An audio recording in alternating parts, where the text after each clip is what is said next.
بسم اللہ الرحمن الرحیم۔ آج تیسرے پارے کا خلاصہ پیش خدمت ہے۔ تیسرا پارہ دو حصوں پر مشتمل ہے۔ پہلا حصہ بقیہ سورہ بقرہ اور دوسرا حصہ ابتدائی سورہ آل عمران۔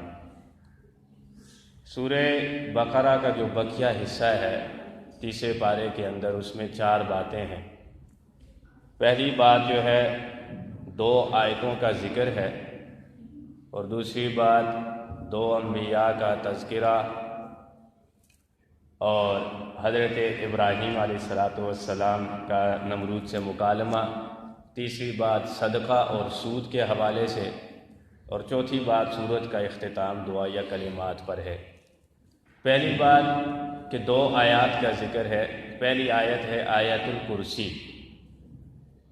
یہ آیت الکرسی ایک ایسی آیت ہے جس میں 17 بار اللہ تعالیٰ کا ذکر ہے ایک ہی آیت کے اندر، اور اس کی اتنی بڑی فضیلت ہے کہ ہر فرض نماز کے بعد جو شخص آیت الکرسی پڑھتا ہے تو اس کے لیے جنت میں جانے کے لیے کوئی اور چیز مانے نہیں سوائے موت کے، یعنی اس کے لیے اللہ تعالیٰ نے جنت میں داخلہ لکھ دیا ہے جو بندہ ہر فرض نماز کے بعد آیت الکرسی پڑھتا ہے، لہذا اس کا اہتمام کیا جائے۔ اور یہ ایسی آیت الکرسی آیت ہے کہ آپ صلی اللہ علیہ وسلم نے ایک صحابی کو صدقے کے مال پر متعین فرمایا کہ اس کی رکھوالی کرنا، تو شیطان جو ہے وہ لگاتار 3 دن آیا، اور ہر بار اس صحابی نے اس کو چھوڑ دیا، تفصیل میں نہیں جاتے۔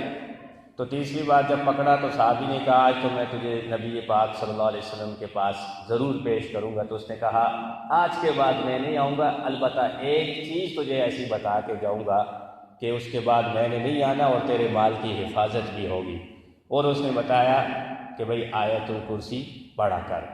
تو اس نے صحابی نے پوچھا تو کون؟ اس کا میں شیطان۔ میں کیا ہوں؟ شیطان۔ صحابی کو یقین ہے کہ شیطان اور اتنی اچھی بات بتائے گا، تو نبی پاک صلی اللہ علیہ وسلم سے جب ذکر کیا تو آپ نے فرمایا ہے تو شیطان ہی تھا، لیکن بات بڑی اچھی بتا کے چلا گیا۔ تو یہ اتنی فضیلت والی آیت ہے۔ اور دوسری آیت جو ہے وہ آیت مداینہ ہے۔ یا ایھا الذین آمنوا اذا تداینتم بدین الی اجل مسمى فاکتبوا، یعنی اس آیت کے اندر تجارت اور لین دین کے حوالے سے ایک کلیہ ذکر ہے تفصیلاً، کہ جب بھی آپس میں لین دین کیا جائے تو اس کو لکھ لیا جائے۔ فَاكْتُبُوهُ، آپ کسی سے پیسے لے رہے ہیں یا اسی طرح دکاندار حضرات ہیں، کاروباری لوگ ہیں، جب بھی کوئی لین دین آپس میں مسلمان کرے تو انہیں چاہیے کہ اس لین دین کو لکھ لیں، تاکہ کل کو جھگڑا نہ ہو، تاکہ کل کو آپس میں بدگمانی نہ ہو، تاکہ کل کو آپس میں جو ہے نفرتیں نہ پھیلیں۔ ایک مطلب کلیہ اور قانون بتا دیا۔ اور یہ سب سے لمبی آیت ہے قرآن پاک کی، یا ایھا الذین آمنوا اذا تداینتم۔ دوسری بات جو ذکر ہے وہ 2 نبیوں کا ذکر ہے، ایک حضرت ابراہیم کا، دوسرا حضرت عزیر کا۔ حضرت ابراہیم کا ذکر اس انداز میں کیا ہے کہ نمرود کے پاس گئے تو مکالمہ کیا، ربی الذی یحیی و یمیت، اپنے رب کا تعارف کروایا، میرا رب وہ ہے جو زندہ بھی کرتا ہے مارتا بھی ہے۔ نمرود نے کہا یہ کون سی مشکل بات ہے، میں بھی زندہ کرتا ہوں، میں بھی مارتا ہوں۔ جسے سزائے موت ہونی تھی اس کو رہا کر دیا، راہ چلتے بندے کو پھانسی پہ چڑھا دیا، یہ کون سا؟ حضرت ابراہیم نے کہا میرا رب وہ ہے جو مشرق سے سورج کو کیا کرتا ہے؟ طلوع کرتا ہے، مغرب میں غروب کرتا ہے۔ تو اگر اپنے آپ کو خدائی کا دعویٰ کرتا ہے، اپنے آپ کو خدا کہتا ہے، تو مغرب سے سورج کو کیا کر؟ طلوع کر کے دکھا۔ فَبُہِتَ الَّذِی کَفَرَ، جس کو اپنی زبان میں کہتے ہیں بولتی بند ہو گئی۔ کیا بند ہو گئی؟ بولتی بند ہو گئی۔ حضرت ابراہیم کا ایک اور یہاں پہ قصہ ذکر ہے مختصراً، کہ حضرت ابراہیم نے اللہ تعالیٰ سے کہا رب ارنی کیف تحیی الموتى، اے میرے رب تو مردوں کو کیسے زندہ کرے گا؟ تو اللہ نے فرمایا کیا تجھے ایمان نہیں ہے میری بات پہ؟ حضرت ابراہیم نے کہا ایمان ہے، لیکن میں اپنے اطمینان قلب کے لیے چاہتا ہوں۔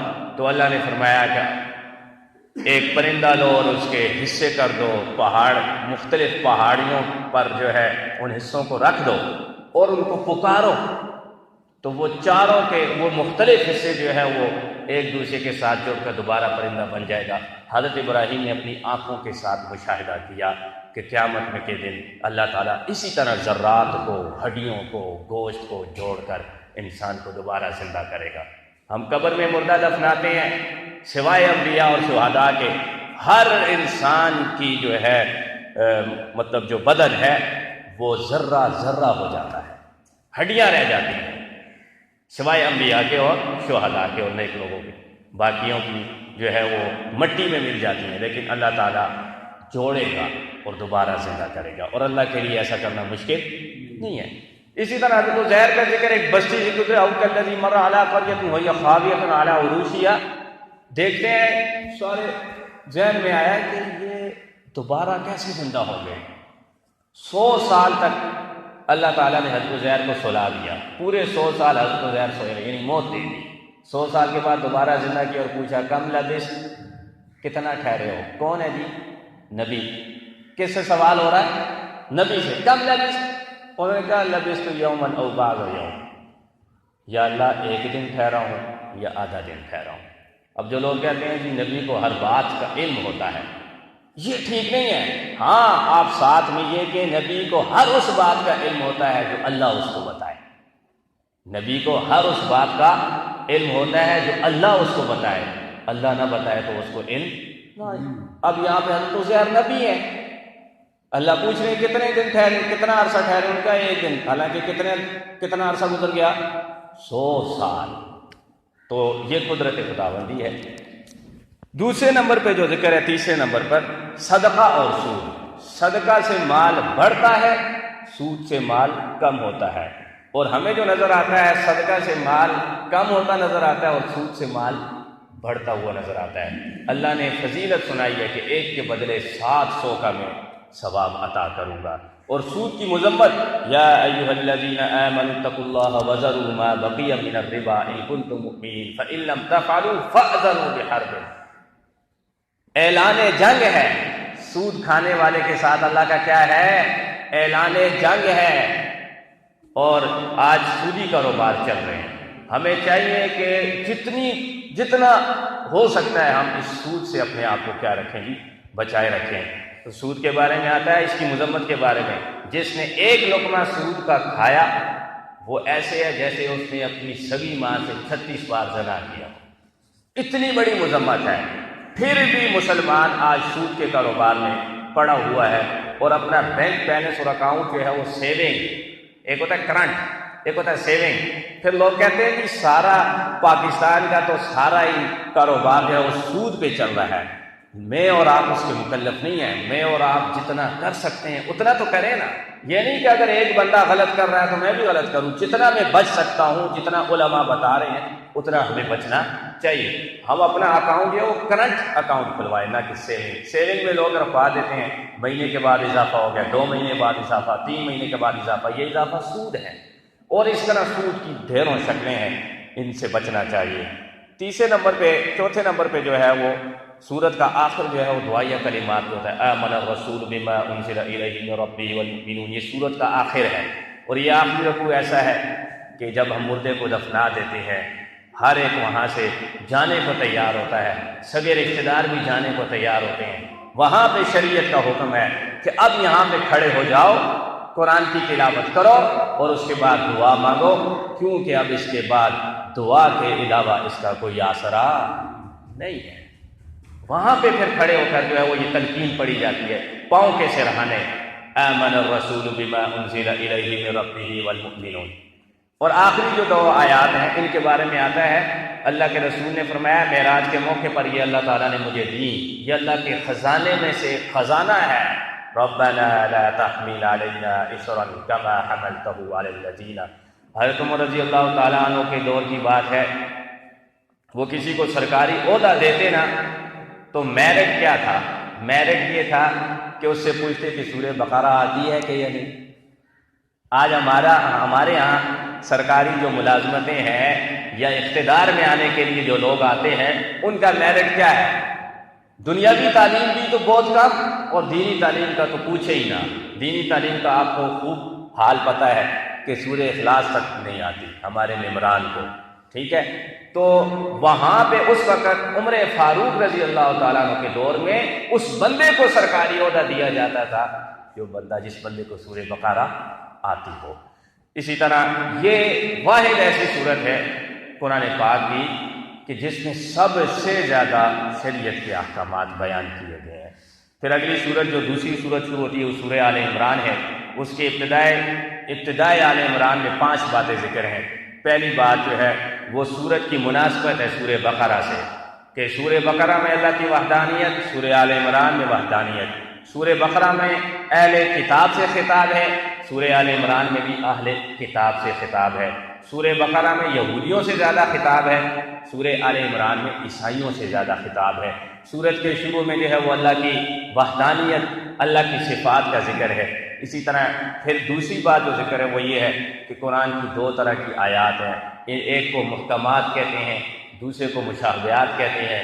ہر 2 قسم کی آیات پہ ایمان لانا بڑا ضروری ہے، لیکن جو متشابہات آیات ہیں جن کے معنی اللہ ہی خوب جانتے ہیں، ان کی مراد اللہ ہی خوب جانتے ہیں، ان کے پیچھے نہیں پڑنا چاہیے۔ بعض لوگ ان کے پیچھے پڑھ کے اپنا ایمان خراب کر لیتے ہیں، نہیں یہ مطلب ہوگا، یہ مطلب ہوگا، یہ مطلب ہوگا۔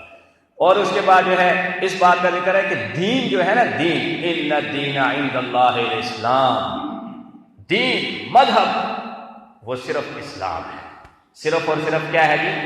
اسلام ہے۔ لوگ آج کہتے ہیں نہیں فلانا دین اچھا ہے، فلانا دین اچھا ہے، فلانا دین اچھا ہے۔ نہیں، دین اگر کوئی اچھا ہے تو وہ اسلام ہی ہے۔ پھر عزت، ذلت، برکت، اقتدار، یہ تمام کی تمام چیزیں اللہ نے اپنے ہاتھ میں رکھی ہیں، چاہے تو کسی کو ذلیل کر دے، چاہے تو کسی کو عزتوں سے نواز دے، چاہے تو کسی کو اقتدار دے دے، چاہے تو تخت سے اتار کر اس کو گدا بنا دے، یہ اللہ کے اختیار میں ہے۔ اور پھر آگے محبت رسول صلی اللہ علیہ وسلم، ہر ایک ہم میں سے دعویٰ کرتا ہے کہ مجھے اللہ کے رسول سے محبت ہے۔ ایک کلیہ بتا دیا، ایک قانون بتا دیا، ایک فارمولہ بتا دیا کہ جو بھی محبت رسول کا دعویٰ کرے تو آسان حل ہے پرکھنے کا۔ ہم کہتے ہیں نا فلانا غلط ہے، یہ غلط ہے، تیسرا غلط ہے، چوتھا غلط ہے، میں ٹھیک ہوں، فلاں غلط ہے۔ نہیں، آسان حل ہے۔ دیکھو جو کہتا ہے میں محبت رسول ہے مجھے، دیکھو اس میں اتباع رسول کتنا ہے، اتباع رسول کتنا ہے۔ جتنا زیادہ اتباع رسول ہے سمجھ جائیں اس میں اتنی زیادہ محبت رسول ہے۔ اس کے بعد جو ہے وہ قدرت خداوندی کے 3 قصے ہیں۔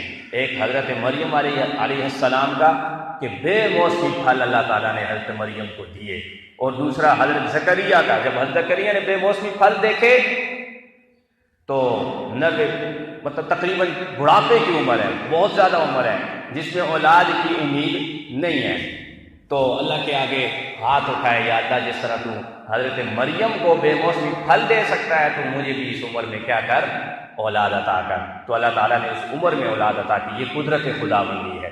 تیسرا قصہ جو ہے حضرت عیسیٰ کا ہے، ان مثل عیسیٰ عند اللہ کمثل آدم، کہ عیسیٰ کی پیدائش بھی حضرت آدم کی طرح ہے۔ حضرت آدم کو اللہ نے بغیر ماں اور باپ کے پیدا کیا، حضرت عیسیٰ کو اللہ نے بغیر باپ کے پیدا کیا۔ یہ اللہ تعالیٰ کی کیا ہے، قدرت ہے۔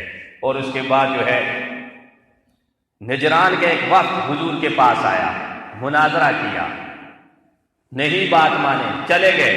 اللہ کے رسول نے فرمایا آؤ مباہلہ کرتے ہیں۔ مباہلہ کا مطلب یہ ہے کہ تم بھی اپنے آل و عیال کو لے آؤ، بیوی بچوں کو لے آؤ، میں بھی لاتا ہوں۔ ایک میدان میں جاتے ہیں اور اللہ کے آگے دعا کرتے ہیں کہ یا اللہ اگر یہ سچے ہیں تو ہم پر عذاب نازل کر، اگر ہم سچے ہیں تو ان کو تباہ کر۔ یعنی ہم میں سے جو سچا ہوا وہ بچ جائے گا، جو جھوٹا ہوا وہ تباہ ہو جائے گا۔ لیکن وہ گئے، رات میں مشورہ کیا، جانتے تو تھے کہ یہ سچا نبی ہے، انہوں نے کہا کہ سچا نبی ہے، اس نے اگر دعا کر دی تو ہم تو تباہ ہو جائیں گے، اس لیے انہوں نے وہ چھوڑ دیا، مفاہمہ ہو گیا۔ تو مناظرہ، مباہلہ، مفاہمہ اس کا ذکر ہے۔ اور آخر کے اندر اس پارے کے آخر میں جو ہے، تیسرے پارے کے آخر میں نبی صلی اللہ علیہ وسلم کی فضیلت کا ذکر ہے کہ یہ ایسے نبی ہیں، ایسے نبی ہیں، آئے بعد میں ہیں، پہلے ان کی فضیلت کے چرچے ہیں۔